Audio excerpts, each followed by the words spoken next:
En el texto que hemos leído en esta mañana, a pesar de que es un texto largo, ya que desde el capítulo 15, el versículo 1, hasta el capítulo 16, versículo 16, el Señor Jesús está enseñando una serie de verdades que están centradas y explicadas en esta misma metáfora con la que empieza y es conocida como la vid verdadera. La predicación de esta mañana podría titularse ¿Cómo vivir en dependencia de Cristo? No hay un minuto de tu vida en el que no necesites depender del Señor. No hay un segundo en tu vida que puedas vivirlo sin la dependencia de Cristo. No hay nada bueno en nosotros que podamos hacer, que podamos decir, que podamos pensar y que venga de nosotros mismos sin que dependamos de nuestro Señor Jesucristo. En muchas ocasiones sufrimos más de lo necesario con nuestras pruebas, nuestros dolores, enfermedades, conflictos. Sufrimos más de lo necesario porque insistimos en afrontarlos y superarlos en nuestra fuerza y por nosotros mismos. Sufriríamos menos si nuestra respuesta a todo lo que Dios permite en nuestra vida de sufrimiento sea una continua dependencia de Cristo. Los sufrimientos no se irían, pero en dependencia de Cristo. El gozo, la paz sería nuestro estado. Sabemos que nuestra salvación está asegurada por la redención eficaz de Cristo en la cruz y con su resurrección. Aquellos que hemos sido salvados por Cristo, tenemos la salvación asegurada. Es vida eterna, pero no disfrutamos con el gozo de la salvación. En muchas ocasiones no vivimos con lo que Cristo nos provee en la salvación, porque somos autosuficientes y porque no dependemos de Cristo como debiéramos. Y si no, algunas preguntas. ¿Cómo es tu vida de oración? La vida de oración muestra cuál es nuestra dependencia de Dios. Y te pregunto, ¿cuál es tu vida de oración? ¿O cómo es tu deseo y anhelo por leer la palabra de Dios, entenderla, creerla y ponerla en práctica en tu vida? ¿Cuánto del tiempo de tu día y de tus pensamientos están ocupados en la palabra de Dios? Eso muestra tu dependencia de Cristo. ¿Cómo buscas glorificar al Trino Dios por medio de la obediencia? Cuando en ocasiones lo que buscamos es nuestra propia gloria. En esta mañana, si Dios quiere, vamos a recordar por medio de este pasaje verdades que te animarán y que te capacitan para vivir en dependencia absoluta de Cristo y su gracia. Este pasaje no nos está llamando a un esfuerzo para mantenernos unidos a la vid, sino nos está dando las verdades por las cuales debemos vivir en dependencia de Cristo. Y antes de entrar en el texto, veamos algo de su contexto. Jesús está reunido con los 12 en el aposento alto. Él está celebrando la última cena, la última Pascua. Esto empieza en el capítulo 13. En el versículo 1 dice, antes de la fiesta de la Pascua, sabiendo Jesús que su hora había llegado para pasar de este mundo al Padre, habiendo amado a los suyos que estaban en el mundo, los amó hasta el fin. Y durante la cena continuó toda esta escena. Después de lavarle los pies a sus discípulos, mostrándoles el ejemplo de humildad, lo vemos en el capítulo 13, versículo 15. Él dice, yo os he dado ejemplo para que como yo os he hecho, vosotros también hagáis. En verdad os digo, un siervo no es mayor que su Señor, ni un enviado es mayor que el que lo envió. Si sabéis esto, seréis felices si lo practicáis. Jesús le dice a Judas Iscariote en ese momento que se apresure a hacer aquello que está en su corazón.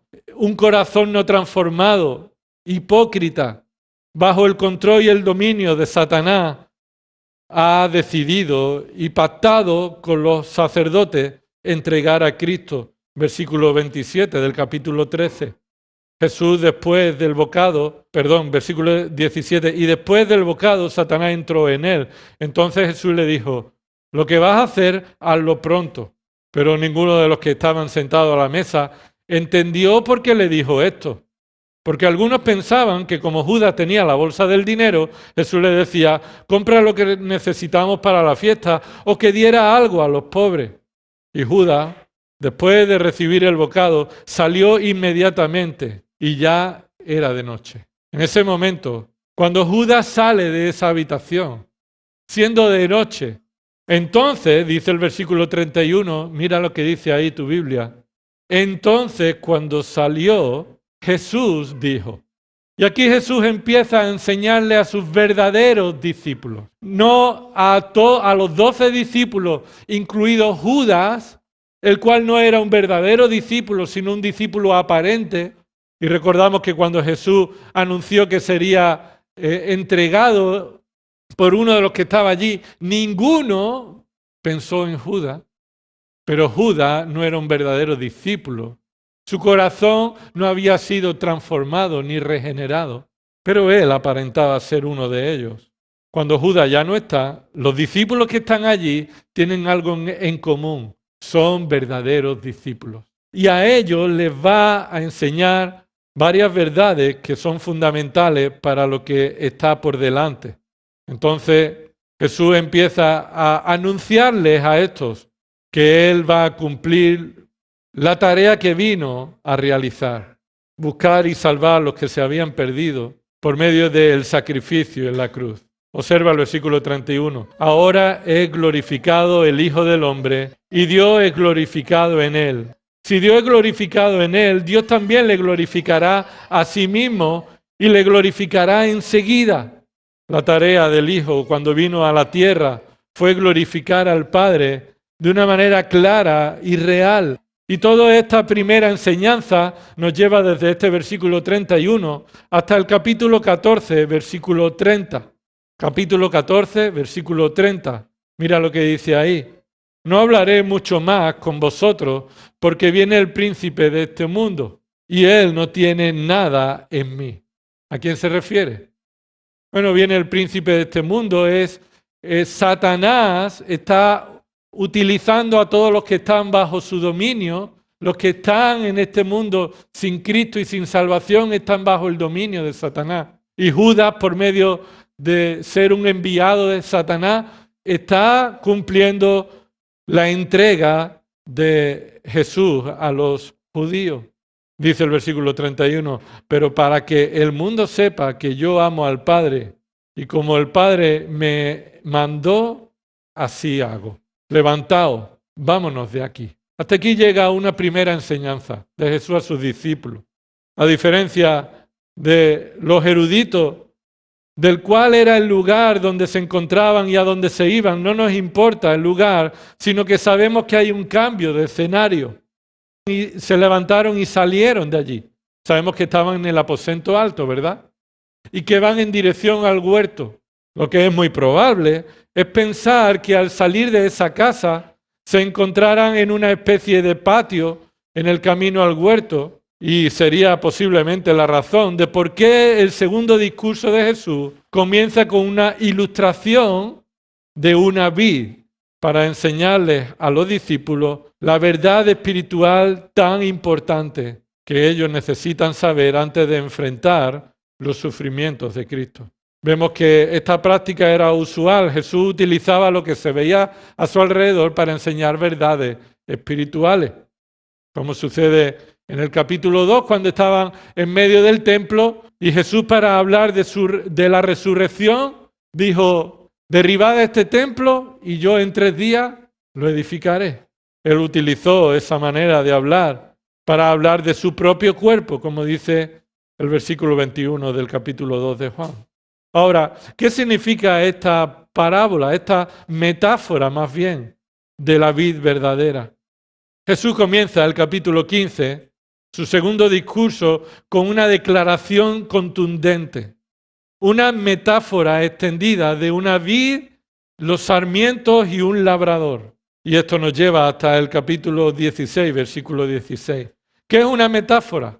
Una metáfora es utilizar con un lenguaje figurado una comparación para enseñar una verdad espiritual por medio de algo que podríamos ver. Y la verdad no está en la parábola sino la verdad está en lo que la parábola quiere enseñar. Podríamos entender todos que Jesús no es una vid, no es una planta, no es una planta con ramas. Él está expresando una verdad espiritual por medio de una comparación figurada. Y para hacer una interpretación correcta de qué significa que Jesús sea la vid verdadera, capítulo 15, versículo 1, Él dijo, yo soy la vid verdadera. Ahora, ¿qué significa esto? Esto debemos de interpretarlo a la luz de lo que entendieron aquellos que estaban escuchando esta palabra. No lo que a ti te parezca que significa hoy en día. Esta parábola debe ser entendida según los oídos de aquellos que escuchaban la parábola. Y aquellos que escuchaban la parábola eran judíos acostumbrados al lenguaje del Antiguo Testamento. Así que te invito a que me acompañes al profeta Isaías, capítulo 5. ¿Qué entendía un judío como los discípulos cuando Jesús utilizaba una parábola, una metáfora como la de yo soy la vid verdadera? En Isaías, capítulo 5, el profeta, de parte de Dios, habla de esta manera. Capítulo 5 de Isaías, versículos 1 y 2. Cantaré ahora a mi amado el canto de mi amado acerca de su viña. Mi bien amado tenía una viña en una fértil colina. La cavó por todas partes, quitó sus piedras y la plantó de vides escogidas. Edificó una torre en medio de ella y también excavó en ella un lagar y esperaba que produjera uvas buenas, pero solo produjo uvas silvestres. Las uvas silvestres que produjo estas vides escogidas no eran uvas agradables. No eran uvas que alguien que se acerca a la vid desearía comerlas. No eran buenos frutos. Y esta profecía se refiere a cómo Dios esperaba y cómo Israel debía reflejar y mostrar verdaderos frutos como el pueblo de Dios. Pero este pueblo que está escuchando esta parábola, esta profecía, era un pueblo rebelde, idólatra, se había vuelto a los ídolos, se habían vuelto infieles al Dios que es fiel a su pacto. Como consecuencia de que los judíos que recibían esta parábola no habían dado los frutos que se esperaba del pueblo de Dios, y pensar que el cuidado del viñador daría fruto, eso es lo que continúa diciendo ahora esta parábola, versículo 3. Mira cómo Dios declara juicio contra su viña. Isaías 5:3. Y ahora, moradores de Jerusalén y hombres de Judá, juzgad entre mí y mi viña. ¿Qué más se puede hacer por mi viña que yo no haya hecho en ella? ¿Qué significa esta pregunta? ¿Quién es el responsable de que la viña no esté dando los frutos adecuados? ¿El labrador? El labrador dice, ¿qué puedo hacer más que yo no haya hecho por ella? ¿Por qué? Continúa el versículo 4. ¿Por qué cuando esperaba que produjera uvas buenas, produjo uvas silvestres? ¿Por qué? Es una pregunta retórica que muestra, no es culpa tuya. No es culpa tuya del labrador. Versículo 5. Ahora pues, dejad que os diga lo que yo he de hacer a mi viña. Y aquí es una palabra de prepárate. Escuchad, dejad que os diga lo que esta viña merece. Quitaré su vallado y será consumida. Derribaré su muro y será hollada. Haré que quede desolada. No será podada ni labrada. Y crecerán zarzas y espinos. También mandaré a las nubes que no derramen lluvias sobre ella. Observa que esta palabra de juicio es una palabra de que el viñador, el dueño de esa viña, quitará la protección que ha disfrutado la viña. Y a pesar de eso no dio fruto. Dejará de darle las bendiciones que ellos no merecen. Y mira lo que dice el versículo 7, que hace una interpretación correcta del significado de esta metáfora de la viña. Versículo 7 de Isaías 5. Ciertamente, la viña del Señor de los ejércitos, ¿quién es? No hay que inventárselo, lo pone ahí. Es la casa de Israel. Y observa, y los hombres de Judá su plantío delicioso. Así que aquí está la explicación. Cuando Dios utilizó esta metáfora para traer juicio a Israel, habló de Israel como una viña y habló de los hombres individualmente como su plantío, su planta. Así que un judío que escuchara la voz de Jesús sabría perfectamente que este es un lenguaje del Antiguo Testamento hablando sobre Israel. Si no, acércate un momento, un poco más adelante, a Jeremías capítulo 2. Jeremías capítulo 2. Solamente estamos viendo dos ejemplos de muchas ocasiones en las que Dios utiliza este lenguaje figurado para hablar de Israel como su viña. Jeremías capítulo 2, dice el versículo 1 y 2, y vino a mí palabra del Señor diciendo, ve y clama a los oídos de Jerusalén, diciendo, así dice el Señor, de ti recuerdo el cariño de tu juventud, el amor de tu desposorío, de cuando me seguías en el desierto, por tierra no sembrada. Y aquí está hablando de la apostasía que después el pueblo de Israel mostró. Cuando él mostró apostasía durante todo el tiempo en el desierto y por medio de los reyes. Y después de tanta apostasía y exhortación al arrepentimiento, llega el versículo 20. Dice ahí el versículo 20, porque desde hace tiempo rompí tu yugo y arranqué tus coyundas. Pero dijiste, no serviré. Esto es apostasía. No serviré. Dios les libró de la esclavitud para que le sirvieran a Él y ellos dijeron, no serviremos. Continúa diciendo, porque sobre toda colina alta y bajo todo árbol frondoso te echabas como ramera. Este es un lenguaje figurado también sobre cómo ellos se desviaron para servir a ídolos falsos, prostituyéndose espiritualmente. Dejaron de ser fiel a Dios y se prostituyeron con ídolos falsos. Versículo 21 dice ahí, pero yo te planté como vid escogida, toda ella de simiente genuina. Y ahora viene aquí una pregunta que le lleva debe llevarle al arrepentimiento al pueblo de Israel. ¿Cómo pues te has vuelto delante de mí, sarmiento degenerado de una vid extraña?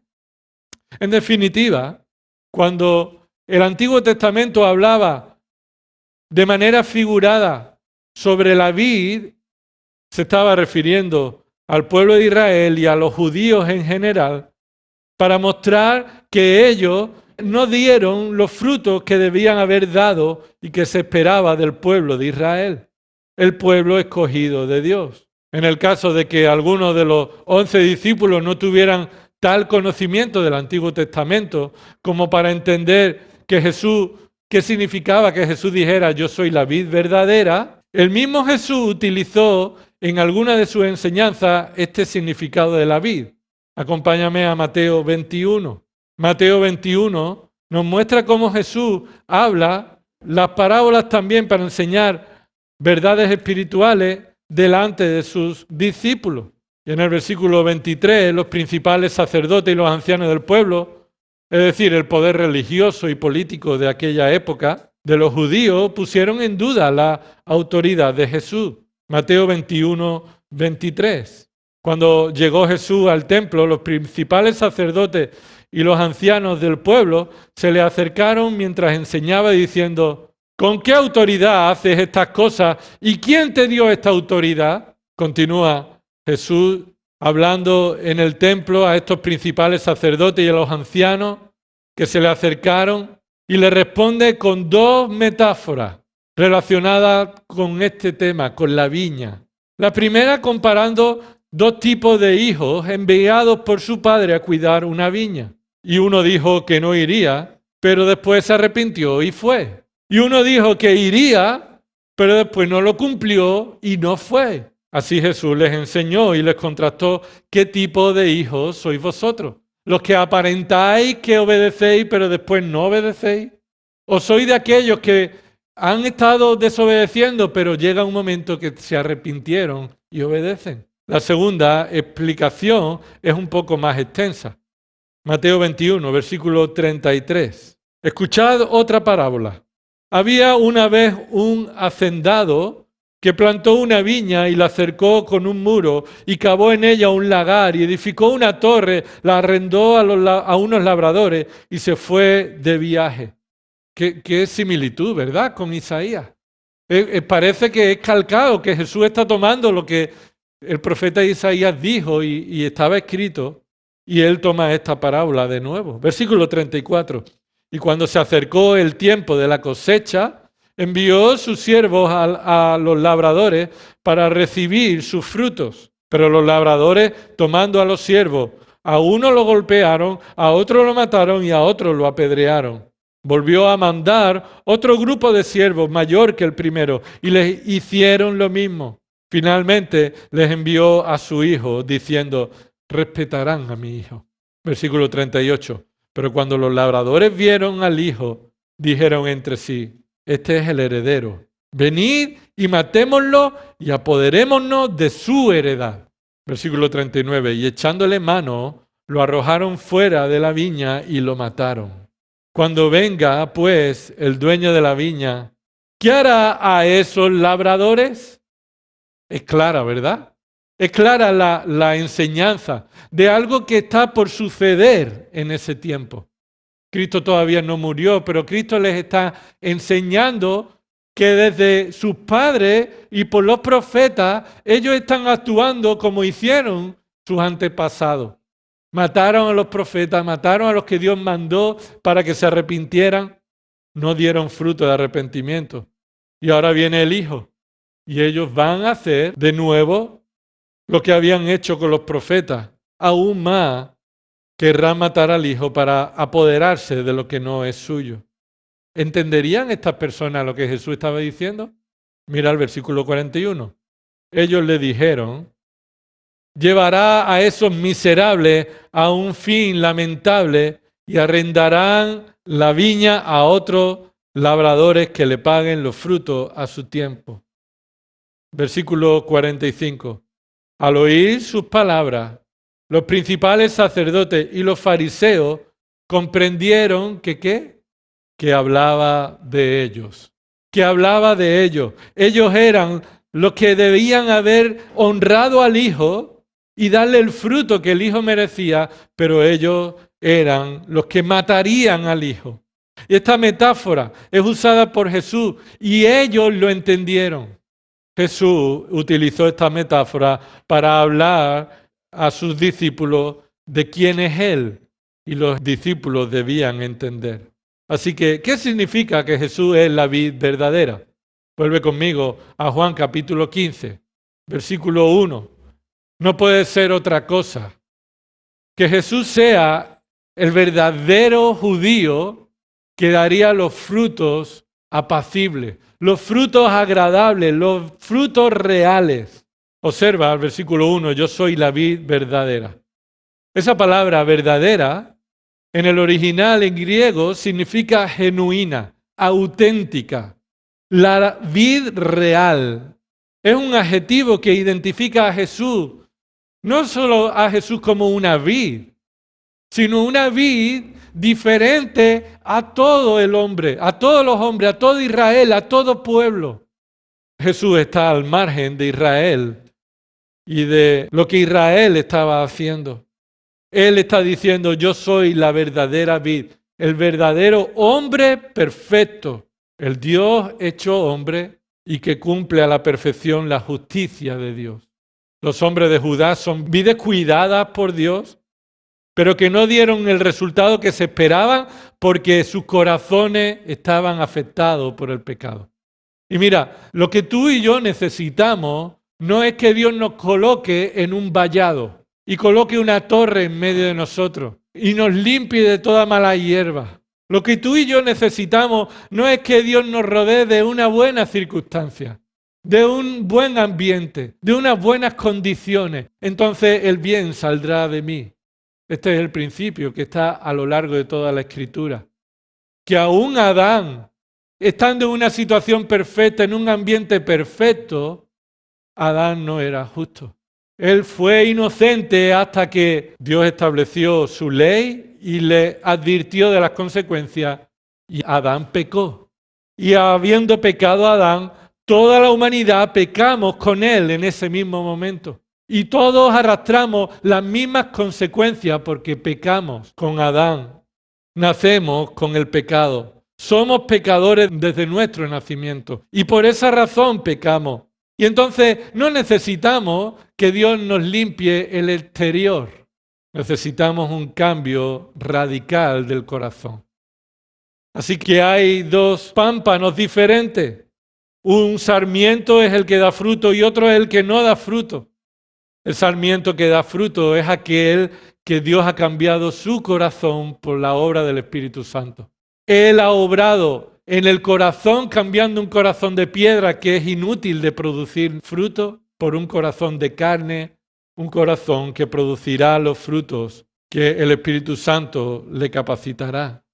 El sarmiento es aquel que por la apariencia externa parece ser un discípulo de Cristo, parece ser un cristiano, parece ser alguien que teme a Dios, que cree a Dios, que cree en Dios. Yo creo en Dios, pero que en realidad su corazón sigue podrido por el pecado. Y no ha habido un cambio en el corazón, sino solamente hay una idea de pretender por su propio esfuerzo ganarse la bondad de Dios, el perdón de Dios. Así que aparenta ser un verdadero discípulo de Cristo, pero en realidad no da fruto. Y le espera que sea cortado y echado al fuego. Eso no puede ser otra cosa que una alusión al infierno eterno que espera a todo pecador que no se arrepiente. Así que tenemos la vid genuina, la vida auténtica. Y no es una religión. Escúchame bien. La vid genuina no es la iglesia evangélica. La vid genuina no es un grupo de personas. La vid genuina es una persona. Cristo Jesús. El Hijo de Dios. Dios eterno. El que no ha sido creado, el que existe por la eternidad. El que siendo Dios se hizo hombre sin dejar de ser Dios. Y viniendo a esta tierra, Él vivió como una vid genuina, perfecto, dando frutos genuinos. Un comentarista se refiere a este título de la vid verdadera de esta manera y permíteme que lo lea. Alguien dirá, precisamente a partir de ahora Dios descarta a Israel como viña y coloca a la iglesia cristiana en su lugar como una viña nueva y mejor. ¿Alguien podría decir eso? Dice el comentarista. Y ahora continúa él diciendo, de ninguna manera. Si Israel, pese a su larga tradición de profetas inspirados y persona auténticamente piadosa, fracasó, ¿es realista esperar que la iglesia cristiana tenga mayor éxito que Israel? Y si no, que venga aquí a esta iglesia y vea que no somos perfectos, que no es la iglesia la vid verdadera. Continúa aquí diciendo, no es así. Cristo no quiso decir, Israel ha fracasado, pero vosotros, mis discípulos, debéis intentar hacerlo mejor. No. Si interpretamos así su mensaje, corremos el riesgo de no comprender la gloria del Evangelio de nuestro Señor Jesucristo. La respuesta de Dios al fracaso de Israel no fue la iglesia cristiana, sino Cristo. Lo vuelvo a repetir. La respuesta de Dios al fracaso de Israel no fue la iglesia cristiana, fue Cristo. Una persona, un hombre. Y continúa y termina diciendo este comentarista, la viña que Israel había sido fracasó por completo. No obstante, dice Cristo, yo soy la vid verdadera. Y aquí termina esta cita. Antes de que este mundo fuera creado, Dios tenía preparado una vid totalmente perfecta, genuina. Cristo estaba preparado como la vid, que un día vendría a esta tierra y mostraría la realidad del Dios creador haciéndose visible. Y muchos dicen, yo no creo en Dios porque no lo veo, no se manifiesta. La respuesta es, ya lo hizo. Se manifiesta en la creación, pero también lo hizo de manera visible hace 2000 años. Solo hay un hombre que vivió como nosotros deberíamos haber vivido. Solo un hombre vivió de manera perfecta como tú y yo nunca podremos vivir. Solo ese hombre pudo demostrar ser auténtico hombre perfecto, ser genuino. Solo ese hombre es perfecto ante el examen, el escrutinio de Dios del cual nada se puede esconder. Solo ese hombre es declarado como el justo. Solo él produjo los frutos agradables a Dios. Su nombre es Jesucristo. No predicamos nada más que a Jesucristo como el hombre perfecto al cual debes acudir para el perdón de tus pecados. No hay muchas vides verdaderas. No dice Cristo, yo soy una de las vides verdaderas o yo soy la primera vid verdadera. Jesús dice, no hay más vid que yo. La única vid verdadera es Cristo. Y esto es precisamente lo que Jesús continúa diciendo en los siguientes versículos. Y Él establece un mandato a estos discípulos. Capítulo 15, versículo 4. Permaneced en mí y yo en vosotros. Para ver este mandato correctamente y no caer en el legalismo, ni en pensar que la salvación ahora depende de cómo nosotros permanecemos en la vid, lo que Jesús está aquí diciendo no es que depende de nosotros permanecer en la vid, sino que nos anima, nos llama a permanecer.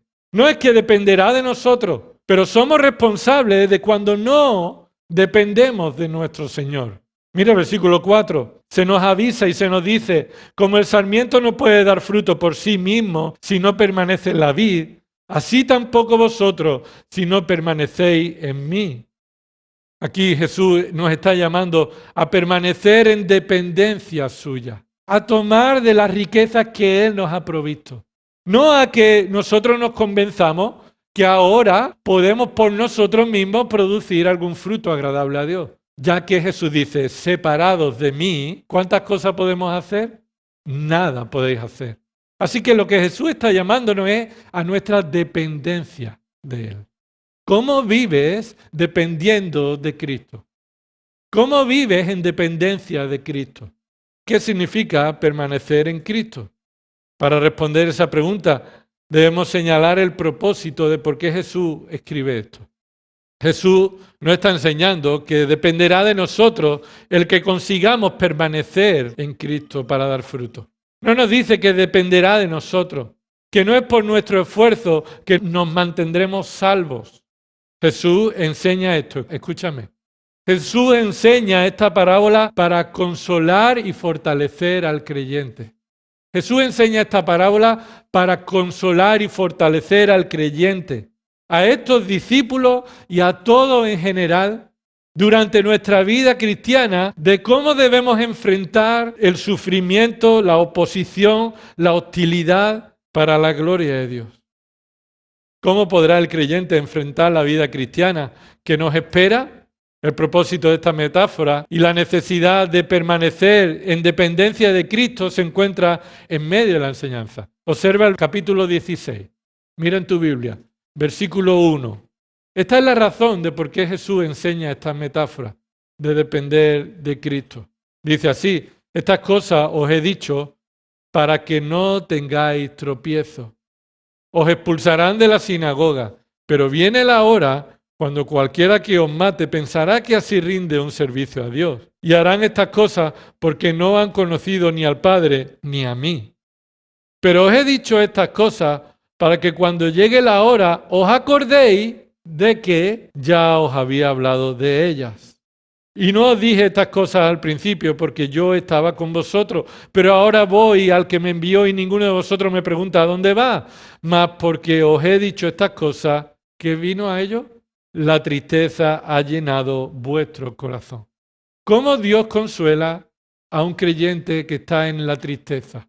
Que viéndose que se quedará solo ante el peligro, porque su maestro se va y enfrentará la vida cristiana a los sufrimientos, y eso le lleva a la tristeza, ¿cómo Dios lo consuela? El mandato es claro. Continúa dependiendo de mí.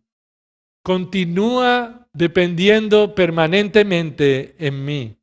Permanece en mí. Continúa permaneciendo en mí, confiando en mí, acudiendo a mí. Este término permanecer en original significa quedarse hasta el final, residir allí. No ir a otros lugares para enfrentar las luchas, los problemas, los temores, la ansiedad.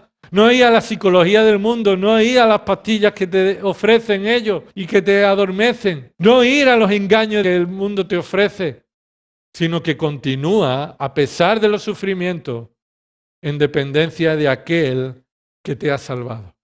Mira, Cristo te tiene a ti y no podrás separarte de Él.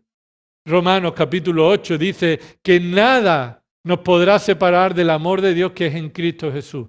Nada ni nadie, ni tribulación, ni angustia, ni persecución, ni hambre, ni peligro, ni enfermedad, ni ninguna cosa creada, ni siquiera tú mismo cuando has sido salvado, tú mismo no podrás quitarte.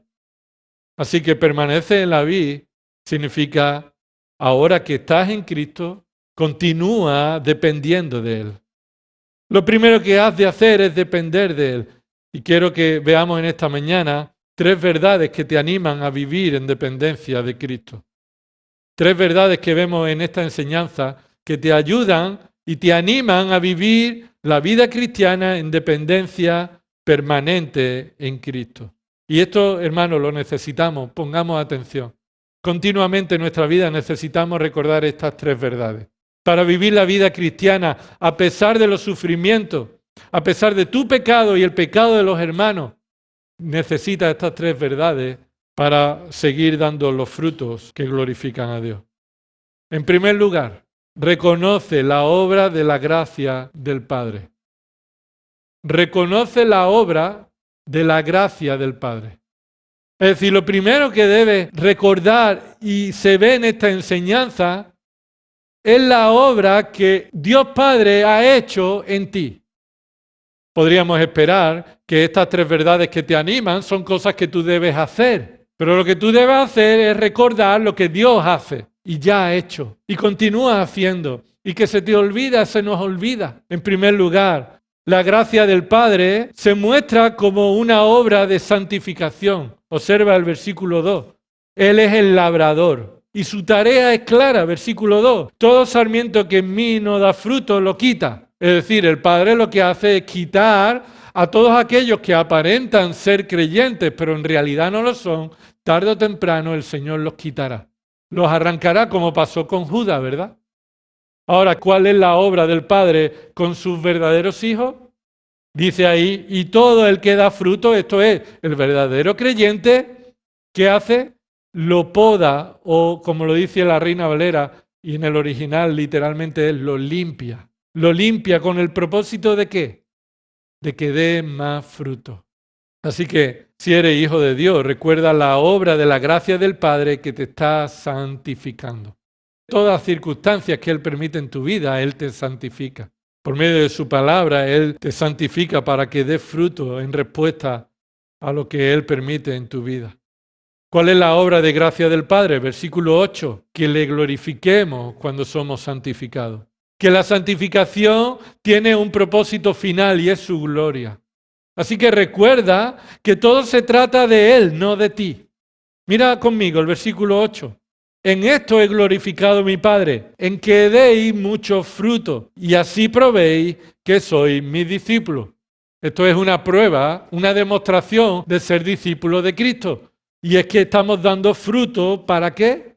¿Para la gloria de quién? De Dios. No permaneces en Cristo, en dependencia de Cristo, cuando estás buscando tu propia gloria. Aun cuando parezca que sean buenas razones, buenas motivaciones, pero cuando la raíz de lo que hace es tu propia gloria, eso no glorifica a Dios. Y Dios te santificará. si no es que te cortará, como Judas fue cortado. Así que recuerda que lo que Dios hace en ti no es solamente para ti, sino para Él, para su gloria. Y la obra de gracia, versículo 9, del Padre se muestra en su amor demostrado hacia nosotros.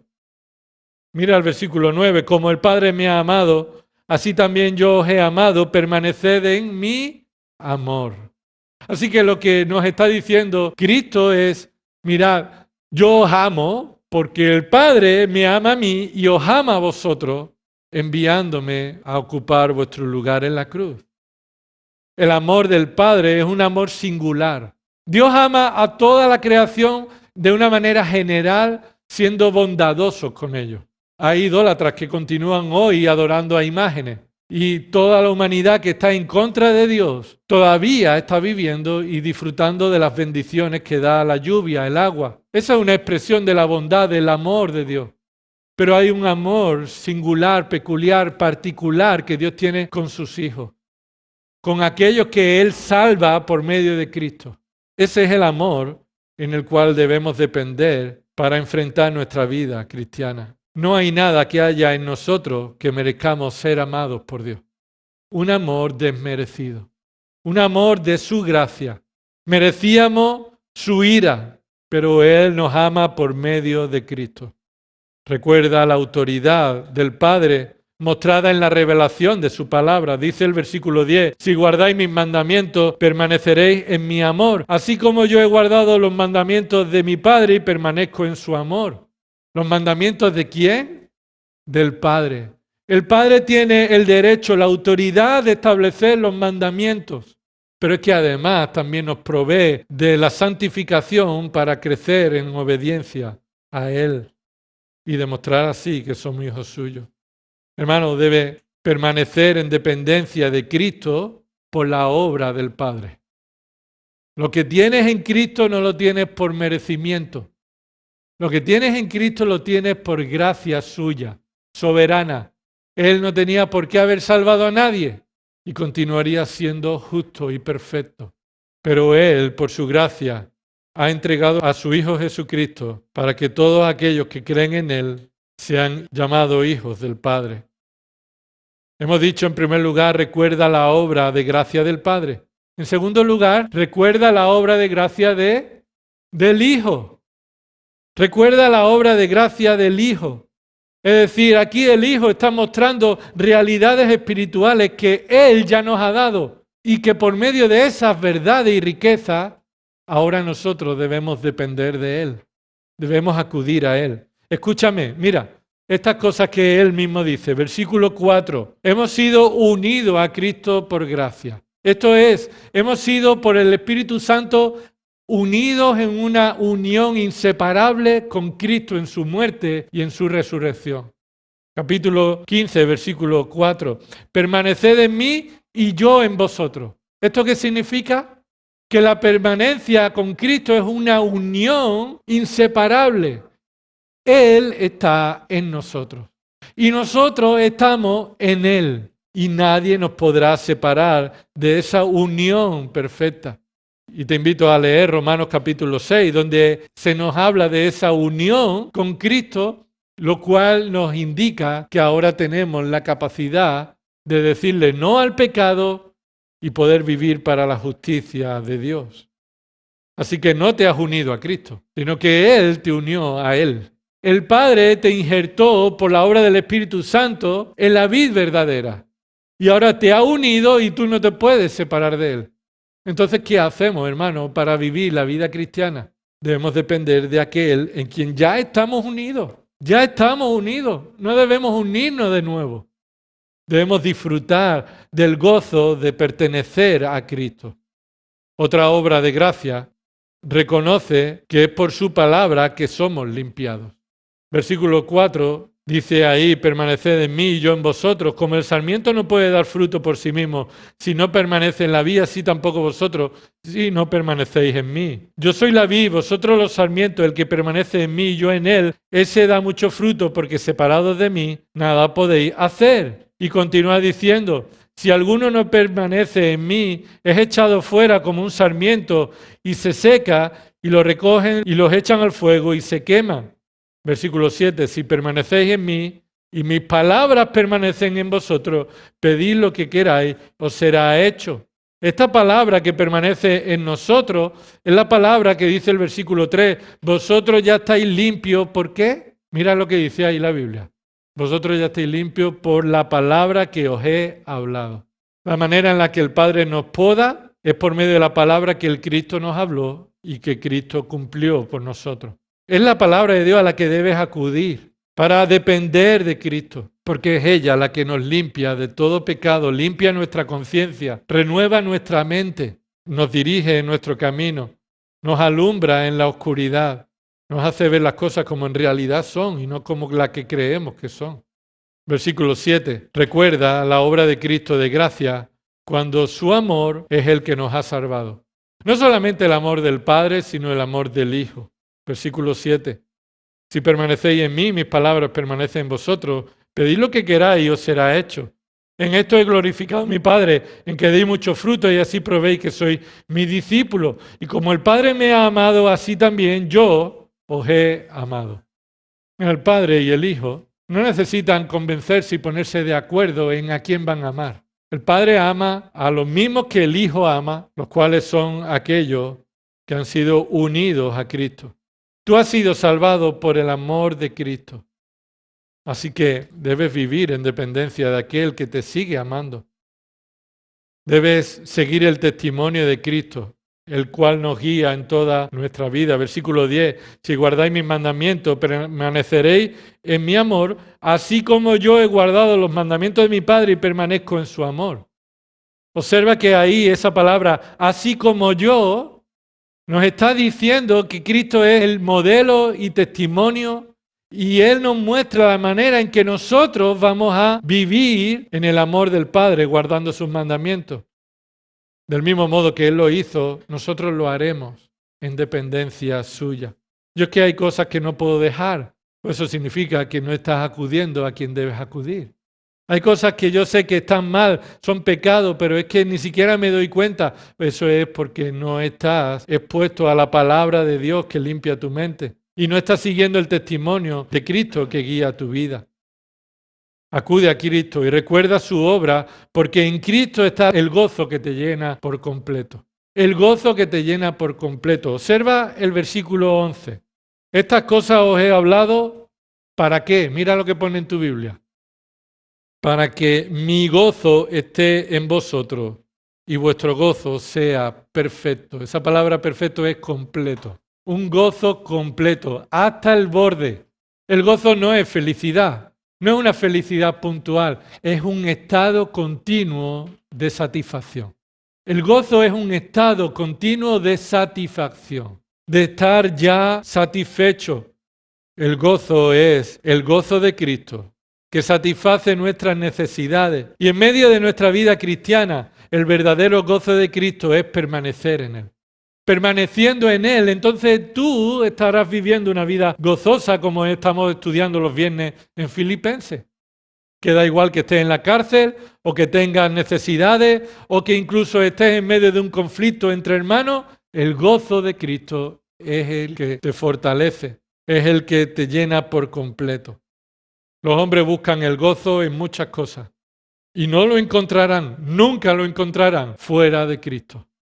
El verdadero gozo se encuentra en conocer a Cristo, reconocer quién es Él y arrepentido a sus pies, clamarle que Él perdone tus pecados y que Él sea tu Señor y tu Salvador. Mira, para depender de Cristo permanentemente en tu propia vida debes reconocer la soberanía de Cristo. ¿Quién es soberano? Dios es soberano, ¿sí o no? Dios es soberano, ¿sí o no? Es el único, no hay nadie más que tenga autoridad. Él es soberano. Y a veces pensamos que esto se refiere a Dios Padre. Él es soberano, pero Dios Hijo es igual de soberano. Él hace lo que le place. Y mira, lo dice ahí en el versículo 16. Vosotros no me escogisteis a mí, sino que yo os escogí a vosotros.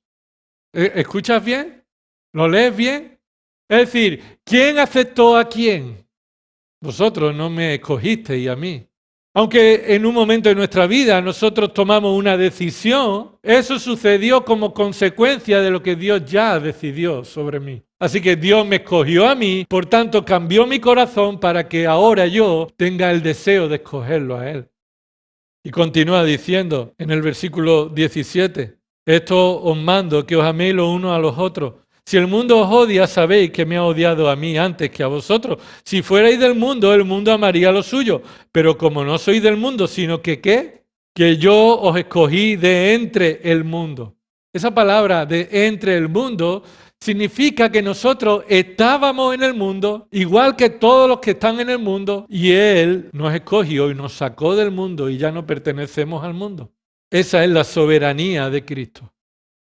Cuando alguien desea buscar a Dios y reconoce sus pecados y se arrepiente y Dios lo hace un hijo suyo, es que Dios lo escogió a él antes. No ha salido de ti el deseo por buscar a Dios. Dios lo produjo en tu corazón, que estaba muerto en tus delitos y pecados, que no podía hacer otra cosa que odiar a Dios, rechazar a Dios, pero que ahora por la obra de su Espíritu Santo puedes creer en Él, y es que Él te escogió antes. Y mira, ¿por qué no dependemos de Cristo cuando estamos en nuestra vida cristiana sufriendo con las promesas que Cristo nos da aquí? Y hay una promesa que quisiera destacar. Primero está en el versículo 7. Si permanecéis en mí, mis palabras permanecen en vosotros, que se nos dice, pedid lo que queráis y os será hecho. ¿Verdad? Mira el versículo 16. Vosotros no me escogisteis a mí, sino que yo os escogí a vosotros y os designé para que vayáis y deis fruto y que vuestro fruto permanezca, para que todo lo que pidáis al Padre en mi nombre os lo conceda. Así que estas dos realidades deben de unirse.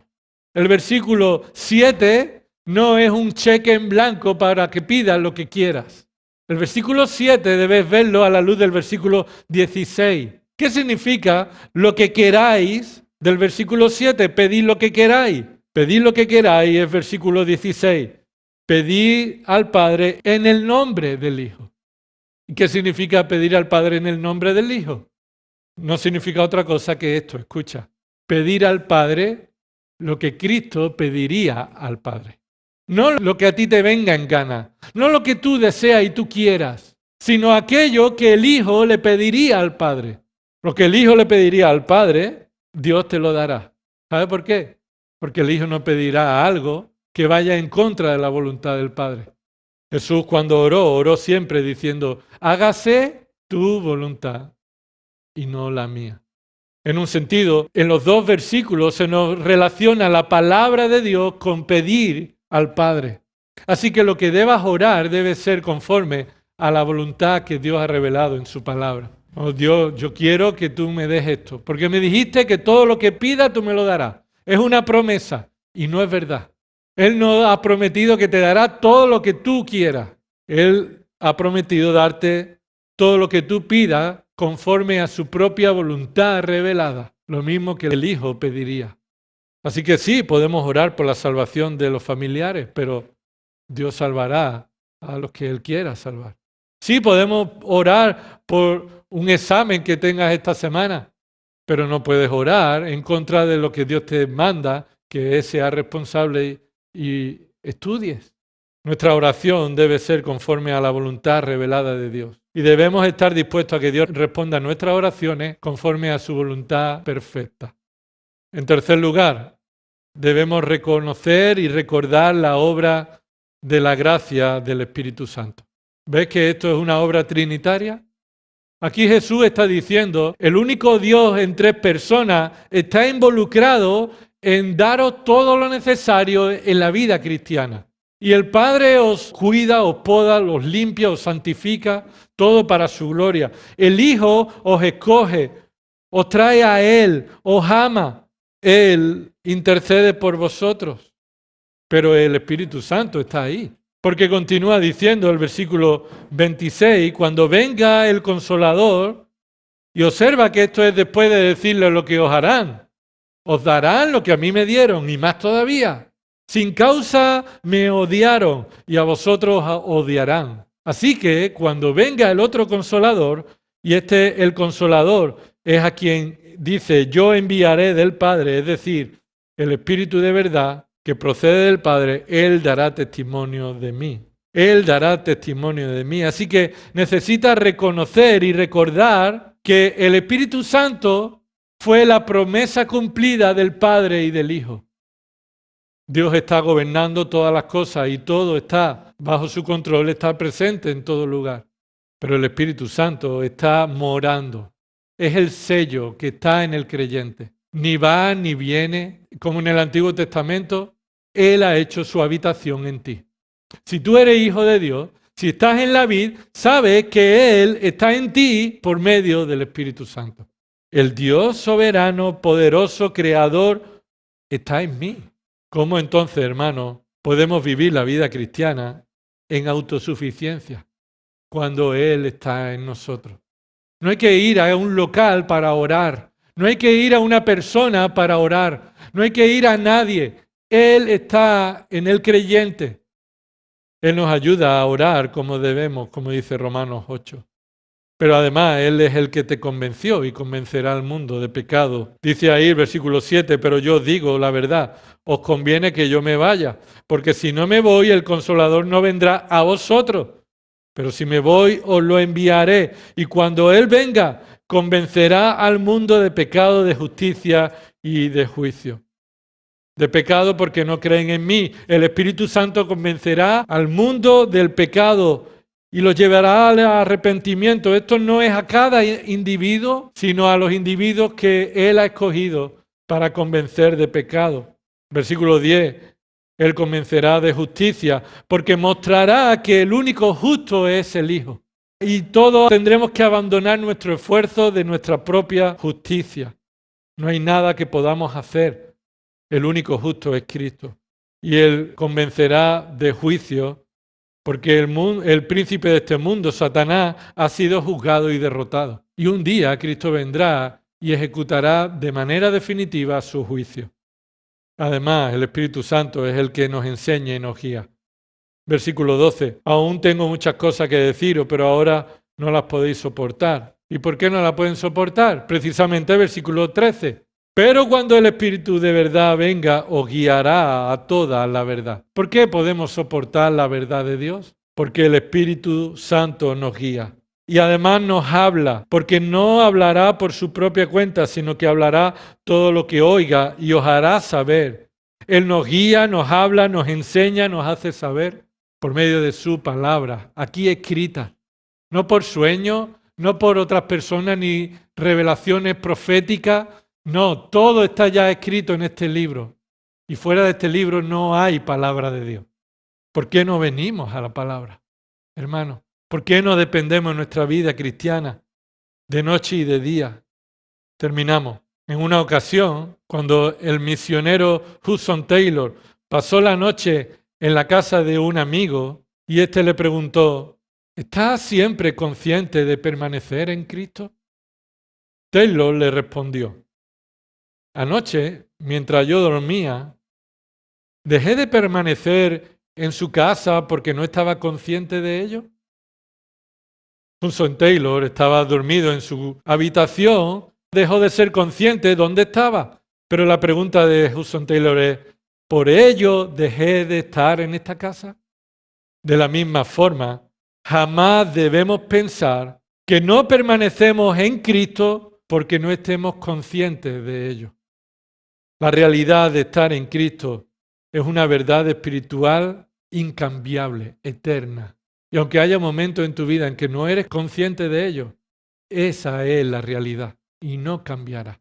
Pero somos llamados a perseverar, a permanecer continuamente. Así que si no tienes a Cristo, estás separado de Cristo, o eres un pámpano que da una muestra externa, pero tu corazón no ha sido cambiado, arrepiéntete.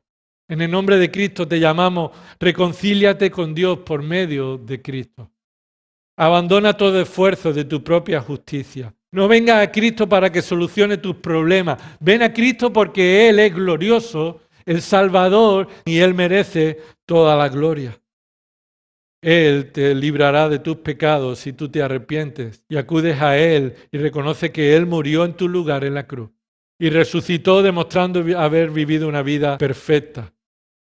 Él es el único que puede reconciliarte con el Padre. Así que si estás sin Cristo, reconcíliate con Dios por medio de Él.